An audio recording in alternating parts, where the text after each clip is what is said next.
మేము అధికారంలోకి వస్తే కళ్యాణ లక్ష్మి షాది ముబారక్ ఏవైతే ప్రభుత్వం నుంచి సాయం అంతంతో 1,1116 దానికి అదనంగా తులం బంగారం ఇస్తామనేది ఎన్నికల్లో ప్రధాన హామీ.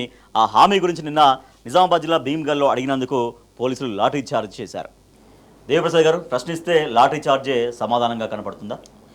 ఇప్పుడు రాజేష్ గారు అంటే కాంగ్రెస్ పార్టీ ఇచ్చినటువంటి 6 గ్యారంటీలతో పాటు 7వ గ్యారంటీ ప్రజాస్వామ్య పునరుద్ధరణ.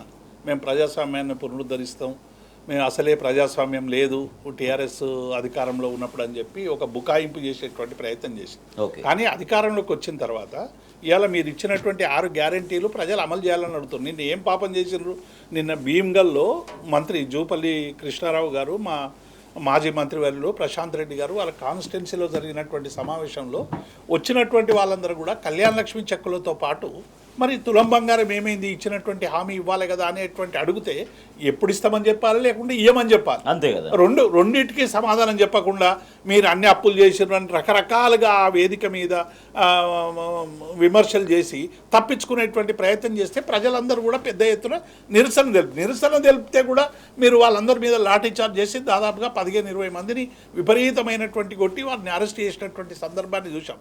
కాబట్టి ఎక్కడైనా ఒక ఇవాళ భీమ్గల్కు సంబంధించినటువంటిది కాదు, రాష్ట్ర వ్యాప్తంగా ఎవరు ఏం అడిగినా మీరు అడిగితే డిమాండ్ల కోసం ఆశా వర్కర్లు వాళ్ళు ఎందుకు వచ్చారు? మాకు ఇచ్చినటువంటి 18,000 రూపాయలు ఇవ్వండి, వేతనం ఇవ్వండి, నెల వేతనాలు ఇవ్వండి అంటే వాళ్ళ మీద లాఠీ చార్జ్ చేసినాం.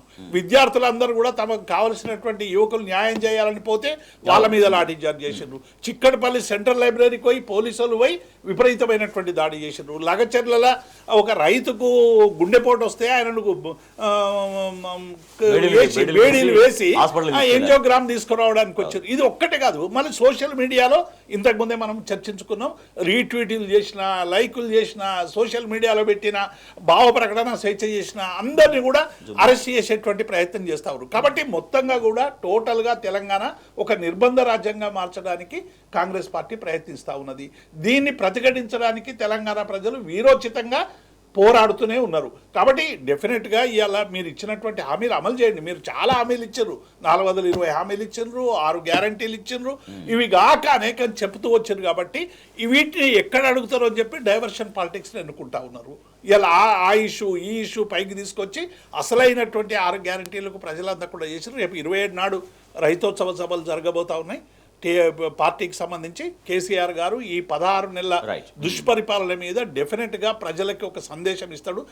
దిశ నిర్దేశం చేసిన తర్వాత ఇక్కడ ఉండేటువంటి ప్రభుత్వంలో ప్రకంపనలు ఉట్టడం మాత్రం ఖాయమనేటువంటి విషయాన్ని మేము స్పష్టం